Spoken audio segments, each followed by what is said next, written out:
antes de que me olvide, la clase que viene la vamos a hacer a las 3 de la tarde porque los chicos que exponen el jueves que viene, una de ellas tiene dificultad con el tema de trabajo, así que me pidió si lo podemos hacer más temprano. Así que lo vamos a hacer a las 3 de la tarde, que sería los líderes Alfonsín y Cristina Fernández de Kirchner. Así que eso quedaría para el jueves próximo a las 3. Bueno, a ver, voy a ver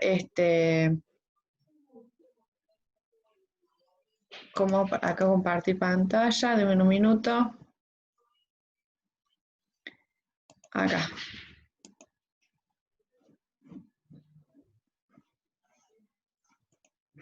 ¿Se ve bien ahí?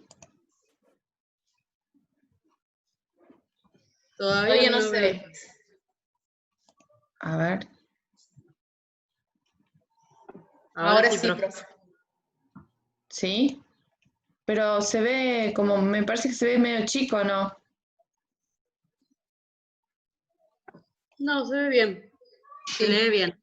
Ah, bueno, porque yo lo veo como medio chico y por ahí están viendo igual. Como por ahí las letras para a veces cuesta leer, así que... Hola Rocío, ¿cómo estás? Bueno, esta parte es parte de la unidad número 3. En realidad yo la clase pasada les había dicho que era la 3 y ya habíamos entrado a la 3 y no. Con la 3 vamos a ir ahora con la estructura institucional del Estado argentino. Quisiera poner full screen y no puedo.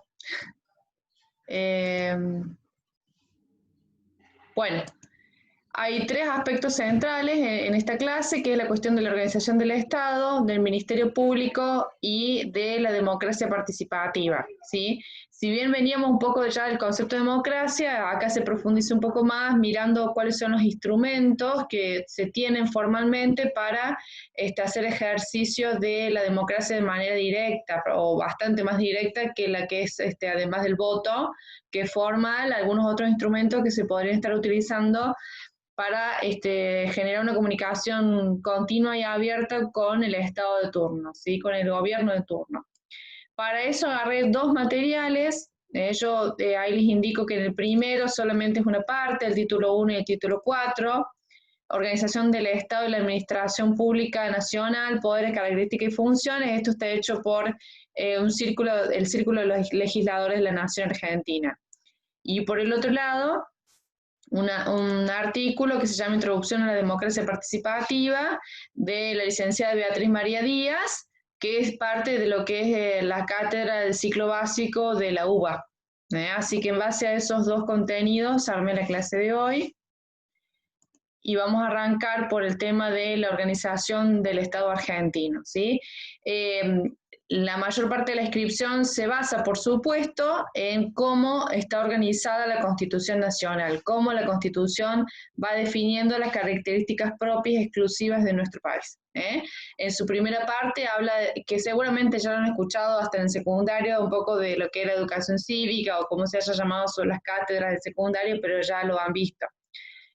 La primera parte refiere a declaraciones de derechos y garantías y asume dentro de la Constitución la forma de gobierno representativa, donde por supuesto quienes gobiernan están en representación del pueblo, republicana, que implica la división de poderes y el sufragio universal y la igualdad ante la ley, y el modelo federal, que es que las provincias conservan su autonomía, ¿sí? Eso entonces es la parte básica de lo que es lo que define la Constitución Nacional para nuestro país.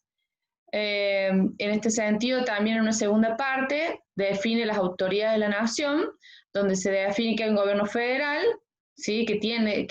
Provee gasto de la nación y detenta la soberanía nacional, y por el otro lado están los gobiernos de provincia que mantienen la autonomía y que tienen poder por sí mismas también. Esto es importante de señalar. Los gobernadores son agentes naturales del gobierno federal que hacen cumplir la Constitución y las leyes de la nación, pero que contienen todavía su autonomía de decisión respecto de todos los ámbitos de gobierno, ¿no?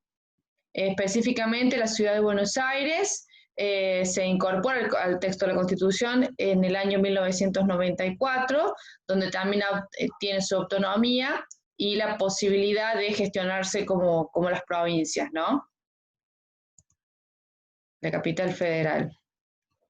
Entonces, mirándolo en un esquema, tenemos la Constitución que define un gobierno federal, los gobiernos de la provincia y a su vez también la Ciudad Autónoma de Buenos Aires, donde en total tenemos 23 provincias en Argentina, con límites claros, digamos, territoriales, y bueno, donde dice acá, tienen el régimen municipal, facultad propia de las provincias, dispuesto a través de la respectiva Constitución provincial y la Ley Orgánica de Municipalidades sancionada por cada legislatura provincial. ¿Sí? Bueno, como ya sabemos, un esquema de arriba hacia abajo, nación, provincia y municipios.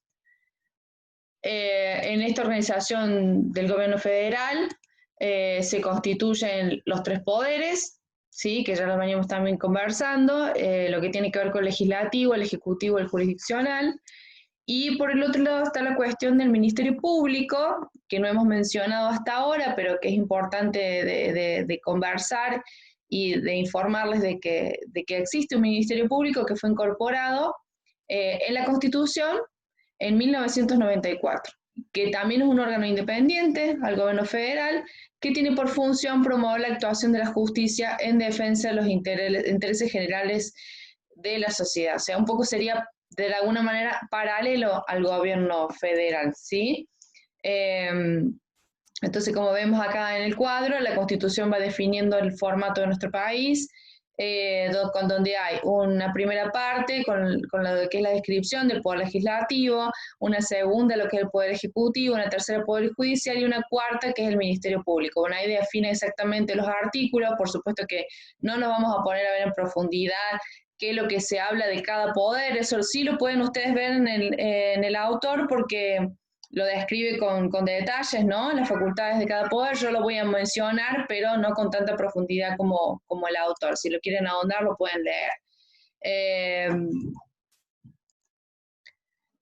Acá, como lo ven nuevamente en otro cuadro, la Constitución Nacional entonces define un legislativo, un ejecutivo, un judicial y un ministerio público, todos en el mismo nivel y como poder. Respecto de las provincias y el poder legislativo, nos encontramos que 8 provincias tienen legislaturas bicamerales con diputados y senadores provinciales. Buenos Aires, Catamarca, Corrientes, Entre Ríos, Mendoza, San Luis, Santa Fe y Salta.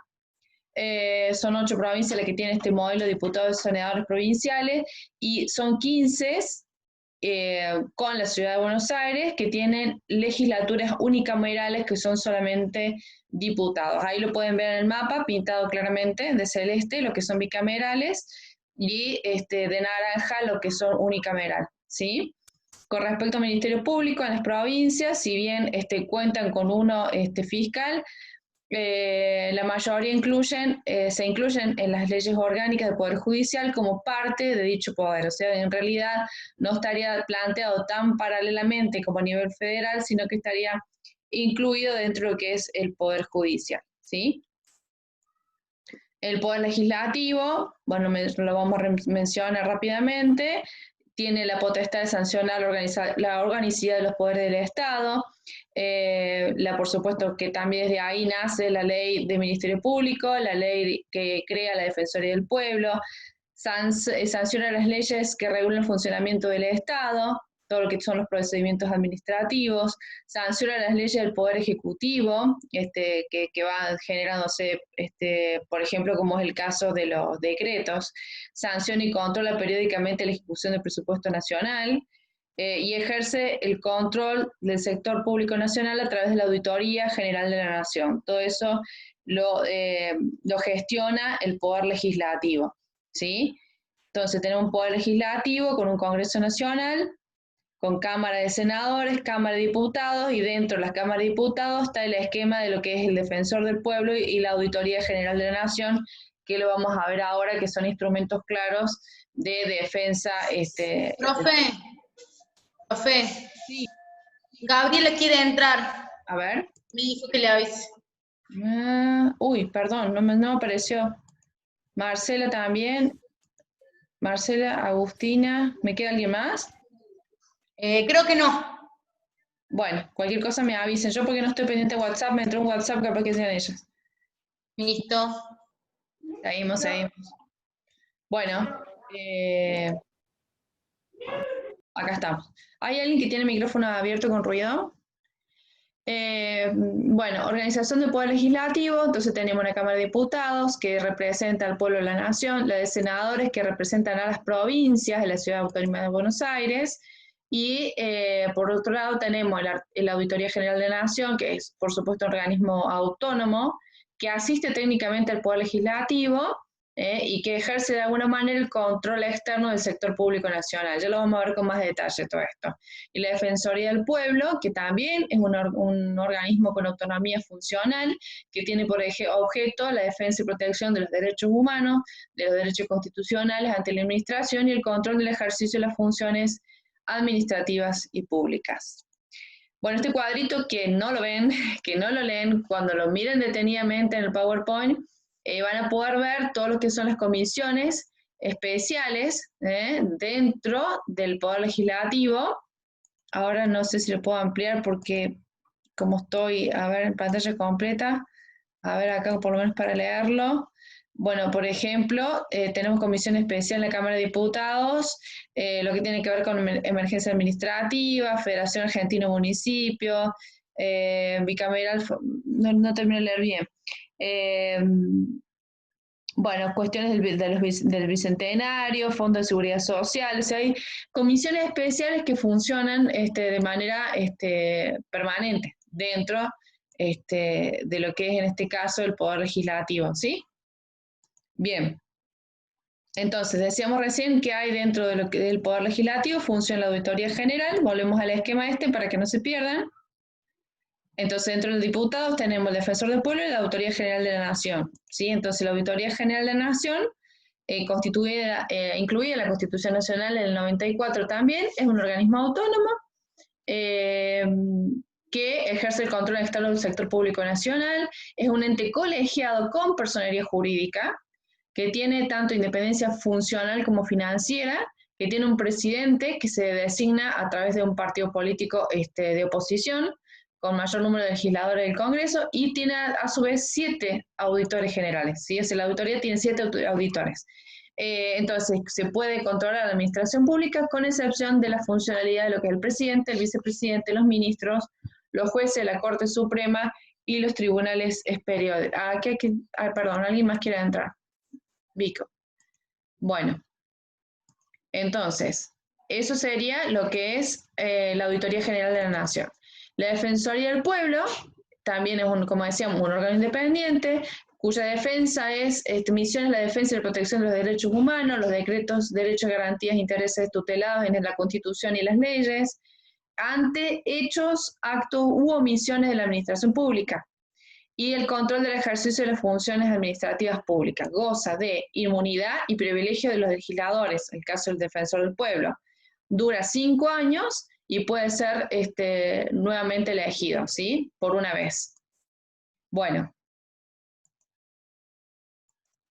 En cuanto a lo que es el Ministerio Público, también es un órgano independiente, como decíamos recién, que tiene autonomía funcional y autarquía financiera, que tiene como función promover la actuación de la justicia en defensa de la legalidad de los intereses generales de la sociedad, en coordinación con las demás autoridades de la República. Está integrado por un Procurador General de la Nación y un Defensor General de la Nación, y los demás miembros que la ley establezca. Sus miembros gozan de inmunidades funcionales e intangibilidad de remuneraciones. ¿Sí? Bueno, entonces, volvemos al esquema anterior para que no nos perdamos acá, para ver el cuadrito. Acá. Entonces, el Ministerio Público lo tenemos acá. Tenemos la Constitución que define un poder legislativo, un poder nacional, un poder judicial y un Ministerio Público que se presupone que va a vigilar toda esta funcionalidad de los poderes, pudiendo ejercer la defensa de la ciudadanía en el caso de que se sucedan situaciones que no se consideran legítimas, ¿sí? Entonces tenemos dentro del Ministerio Público, el Ministerio Público Fiscal y el Ministerio Público de la Defensa en sí misma. Las atribuciones del Ministerio son básicamente promover la actuación de la justicia en defensa de la legalidad y los intereses generales de la sociedad, y la acción pública en causas criminales y correccionales y la acción civil correspondiente, representar y defender el interés público, intervenir en los procesos de nulidad de matrimonio, divorcio, de filiación, en todo lo relativo al estado civil y nombre de las personas, venia supletoria, declaraciones de pobreza y en los que se alegue privación de justicia, velar por la observancia de la Constitución Nacional y las leyes de la República, ejercer la defensa en persona y los derechos de los pobres y los ausentes, intervenir en los procesos judiciales que solicite la ciudadanía argentina. ¿Bien? Hasta ahí sería todo lo que lo esencial que me interesa que sepan del primer artículo que hace no lo quiero mencionar mal, que presenta el Círculo de Legisladores de la Nación, ¿sí? Y ahora vamos a ver un poco lo que es la democracia participativa, por supuesto vinculada de manera directa a lo que venimos hablando de recién, de la defensoría y demás. En principio la autora define nuevamente qué es la democracia, y en sentido estricto dice la democracia es una forma de gobierno, de organización del Estado, en la cual las decisiones colectivas son adoptadas por el pueblo mediante mecanismos de participación directa o indirecta que le confieren legitimidad a los representantes. En sentido amplio, la democracia es una forma de convivencia social en la que los miembros son libres e iguales y las relaciones sociales se establecen de acuerdo a mecanismos contractuales, ¿sí? Pero en primera instancia es una forma de gobierno, una forma que se organiza el Estado, a través de la cual se genera procesos participativos de la sociedad civil, ¿no? Para la toma de decisiones de manera directa o indirecta que le van otorgando legitimidad a los gestores públicos. Cuando hablamos de democracia directa, hablamos cuando la decisión es adoptada directamente por los miembros del pueblo, reunido en asamblea o en consejo. La democracia indirecta o representativa, cuando la decisión es adoptada por personas elegidas por el pueblo, como su representante, que es todo lo que conforma el legislativo que venimos hablando. Y la democracia participativa o la semidirecta no se trata de un sistema en sí, sino de una modalidad, un complemento y perfeccionamiento de las formas representativas que en última instancia permite afianzar los procesos democráticos. Entonces lo que va a presentar la autora en este caso se va a centrar en lo que tiene que ver con la democracia participativa semidirecta, los mecanismos que se tienen para ejercer la participación formalmente, ¿sí? Ante todo, lo que claramente dice la autora es que siempre se participa para algo y por algo. Toda participación tiene una finalidad concreta, o sea, detrás de todo proceso participativo hay un interés, ¿sí? Un interés que puede ser un grupo, que puede ser individual, que puede ser de distinta índole, pero que finalmente hay un interés por participar. Nadie participa porque sí de ningún tipo de proceso. Entonces, ¿cuáles serían los objetivos, ¿sí?, de democratizar la participación? En primera instancia, informar a los representantes del pueblo, o sea, brindar información para que las decisiones sean tomadas en cuenta, pero de manera fundamentada. Lograr la aceptación del electorado, ¿sí?, en la manera que haya mayor participación de la sociedad civil, de la ciudadanía, entonces hay un mayor apoyo político también a la toma de decisiones, ¿sí? Impulsar el tratamiento de un tema, puede ser que esta vez vamos a ver los instrumentos, pero puede ser que la sociedad civil, por alguna cuestión de urgencia, emergencia o necesidad de interés, quiera que el gobierno trabaje algún tema en particular y lo pueda hacer. Bueno, también a través de los procesos participativos, la gestión pública puede informar respecto de una nueva norma o una política nueva que se esté impulsando desde la gestión pública, participar en la gestión de los servicios públicos prestados por organismos descentralizados de la administración, por ejemplo, los consejos directivos integrados por usuarios, integrar órganos colegiados o consultivos de gobierno, verificar la actividad de los decisores. Respecto de los niveles de participación, se prevén en los 4 niveles de gobierno: la nación, la provincia, los municipios y la ciudad autónoma de Buenos Aires, donde claramente el espacio más propicio para lo que tiene que ver con la participación es el municipal. ¿Por qué? Por una cuestión de tamaño poblacional, de cercanía de los gestores con la ciudadanía, y por también la posibilidad de poner en marcha determinados mecanismos a corto plazo, ¿no? Esto de que la inmediatez de los habitantes y los problemas a resolver se conocen con mayor profundidad Entonces es más fácil generar canales de participación y propiciar la toma de decisión conjunta. Tal es su importancia, dice que los procesos de creación de la participación nacen en su seno y luego se expanden a otros peldaños gubernamentales. Se espera que así sea, ¿no?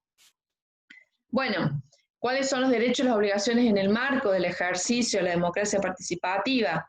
En primera instancia, el derecho a ser informado, que veníamos mencionando recién. Es fundamental tener toda la información para poder formar parte del ejercicio, ¿no?, de la democracia. Caso contrario, sin información, la participación se vuelve una utopía. Y es importante que la información esté disponible para cualquier toma de decisiones con tiempo, que sea completa, que sea comprensible, o sea, que sea suficiente para la toma y análisis de una decisión, ¿no es cierto? Para que puedan influir los ciudadanos en el accionar de los decisores o controlar la gestión de la administración pública. Yo le pregunto a ustedes, a ver, ¿cómo perciben ustedes, vamos a una pregunta rapidita, cómo perciben ustedes la cuestión del derecho a ser informado? ¿Ustedes consideran que, por ejemplo, a nivel municipal, ustedes se encuentran suficientemente informados de las políticas públicas, de lo que va sucediendo en el día a día, las decisiones que se toman en todo índole, no solamente la cuestión de lo que tenga que ver con un programa social, sino también con las cuestiones de índoles económicas? ¿Ustedes perciben que hay suficiente información, por ejemplo, a nivel municipal?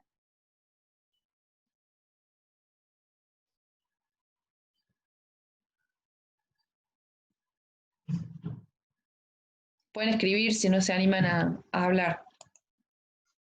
Profe, yo en mi caso, como trabajo en la municipalidad, Pablo Rosso tiene, o sea, es un número que manejan desde, como si fuese él, que pasa todo lo que va pasando, digamos, tipo 8 de la noche por ahí, van pasando toda la información del día, decisiones y demás, no solo respecto a la pandemia, sino en general. Bien. Bien. Después, en María Vivo y demás, hay novedades, pero quizás no es lo mismo. Claro, no. Villa María Vivo no es un medio de difusión municipal. Claro, la intención yo creo que más allá de que, así como dice Estefanía, que ellos tienen información al respecto, ellos lo tendrán porque trabajan en la municipalidad, así como yo tengo información dentro del hospital, pero la ciudadanía no conoce, es escasa la información. Tengo información así por ser empleada municipal, no dije que todos lo pudieran recibir. No, sí, ya sé, no dije que todos lo reciben. Claro, ustedes saben que, por ejemplo, el municipio, no de ahora, desde la gestión anterior, tiene una política de gobierno abierto, que hay un sitio web que ustedes pueden consultar todo tipo de información. Sí. ¿La han visto? Transparencia de gobierno. ¿Cómo? Sí, hace años, transparencia de gobierno. Claro, forma parte de la política pública de transparencia. Sí, claro, el tema es lo que uno podría poner en cuestión o en duda es si la información, por un lado, es fehaciente, si la información es completa y si la información está actualizada, ¿no? Entonces, estas cuestiones, porque digamos, no es lo mismo tomar decisión en base a información que nosotros sabemos que es completa y es suficiente para tomar una decisión, que si tenemos una información que ya no corresponde, o que no ha sido actualizada, o que es errónea, o que han cambiado los parámetros, o lo que fuese, ¿no? Pero bueno, en primera instancia, lo que es fundamental para que se dé un proceso participativo en el marco de la democracia es la cuestión del derecho a ser informado, ¿no? A que podamos disponer de toda la información que como ciudadanos tenemos derecho a acceder, ¿sí? Por el otro lado, es necesario el derecho a ser oído. El derecho a ser informado no tiene razón de ser sin el derecho a ser oído por los poderes legislativo y ejecutivo. Este derecho también debe reconocerse en tiempo y forma, y las herramientas formales que conforman algunos aspectos de este derecho. Ya vamos a ver las herramientas para ser oídos. Por el otro lado está la obligación, respecto a no solamente los derechos, sino también las obligaciones. La conexión me dice que la conexión es inestable. Si ustedes no me escuchan bien en algún momento, me avisan. La obligación de escuchar al electorado resulta imprescindible dentro de la estructura estatal para que se determine la obligación de los decisores de tomar en cuenta las objeciones y las propuestas del electorado. Esta obligación funciona como una contrapartida que asegura la vigencia de los dos derechos anteriores y se los incluye en las declaraciones básicas de los textos constitucionales. A su vez, acá se incorpora algo sumamente importante, interesante, que muy pocos ciudadanos lo saben, es que también es una obligación del Estado educar a la ciudadanía para la participación. Eso es fundamental también, es decir, sobre todo a niveles de los jóvenes, menciona la autora, por el hecho de que se requiere un periodo de maduración cívica, para lo cual la educación ciudadana es fundamental. O sea, ¿se acuerdan que, como les decía hace un rato al principio de la clase, que todos hemos tenido durante el secundario algunas cátedras que nos explicaban justamente esto, ¿no? Cómo funciona nuestro gobierno, nuestro Estado, nuestro país. Entonces, si no tenemos esa educación, esa formación y no sabemos los instrumentos que tenemos de participación, difícilmente se logre, ¿no?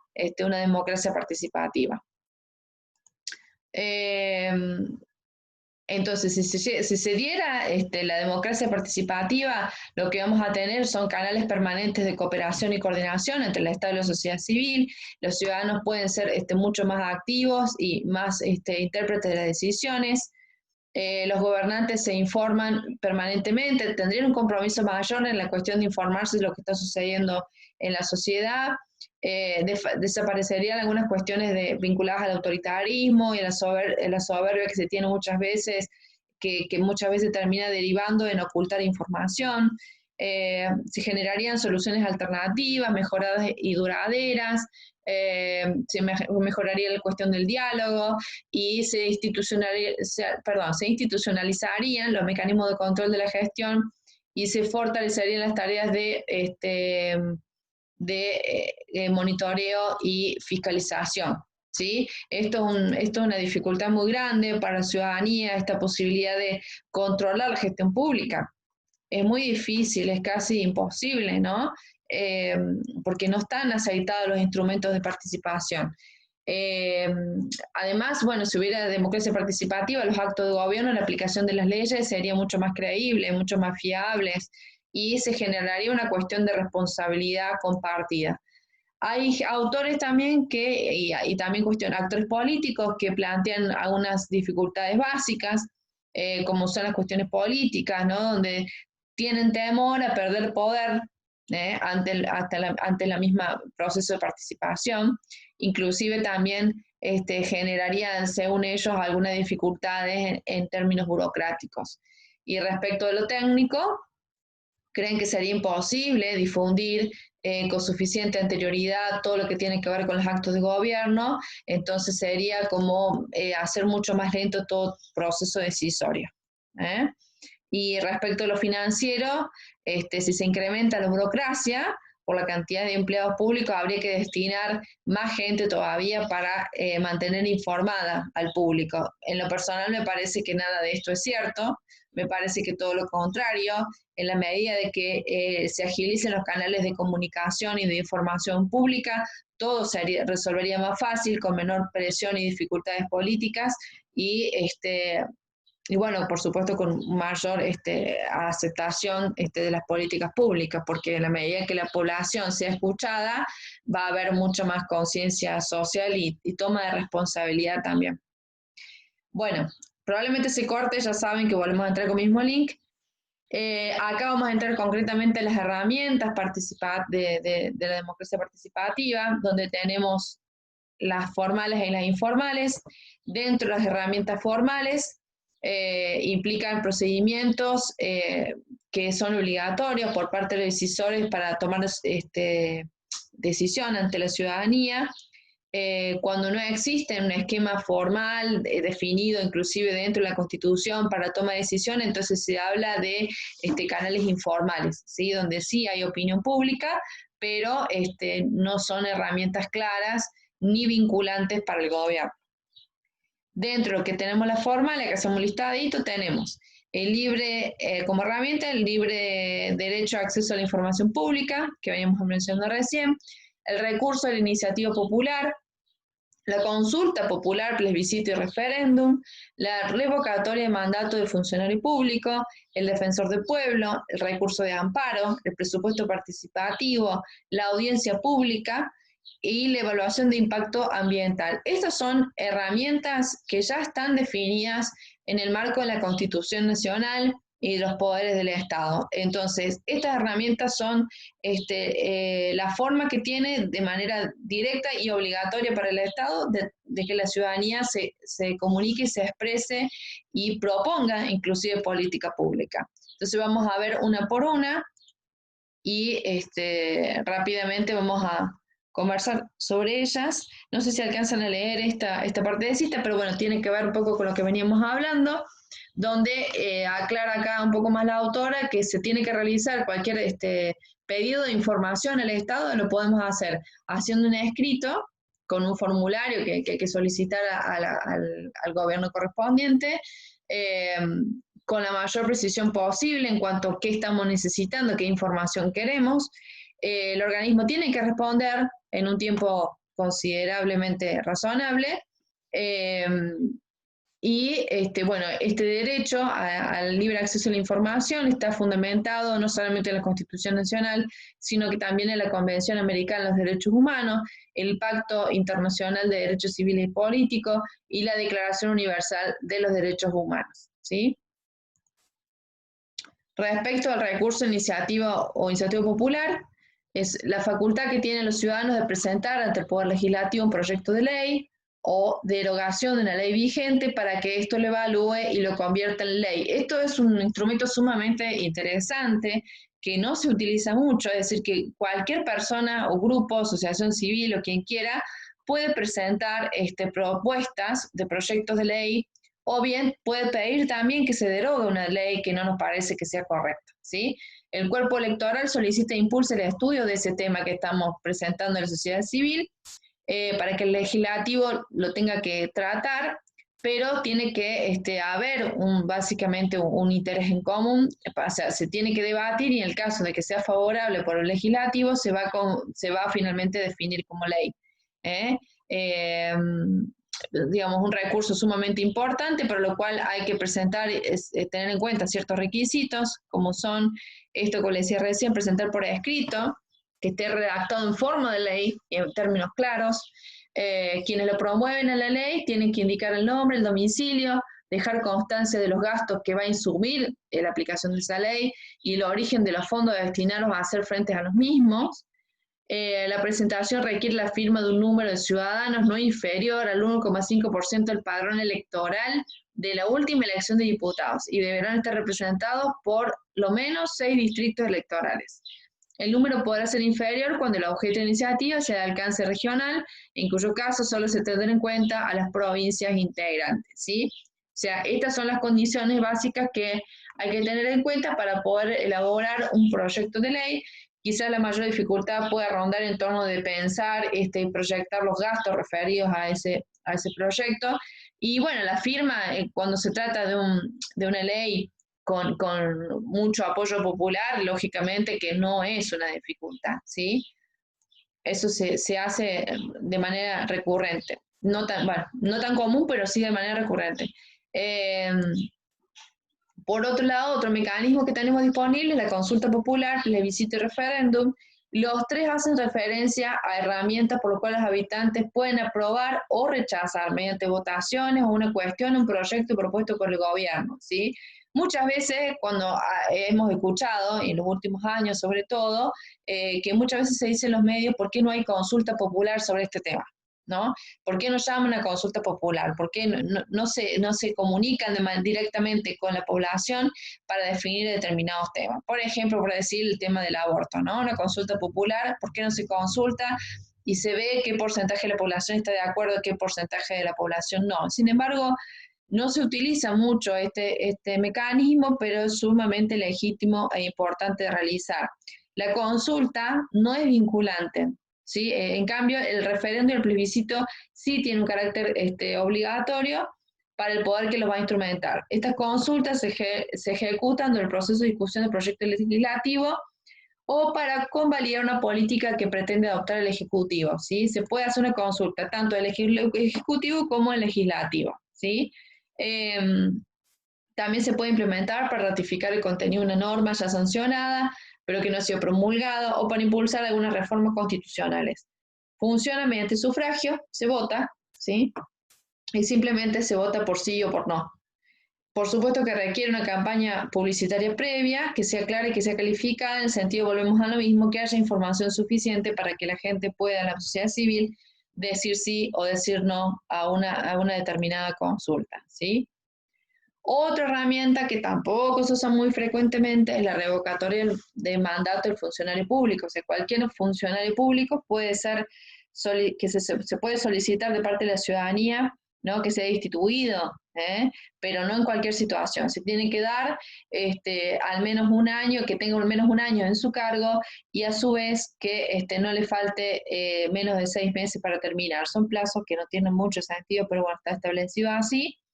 Se fundamenta en el principio de soberanía popular, y las causas más idóneas para esta solicitud de revocatoria de mandato tiene que ver con la ineptitud, la negligencia, acto de corrupción, violación de derechos humanos, etcétera. Corto porque ahí se corta la grabación, el Zoom, volvemos a esta misma conexión y seguimos.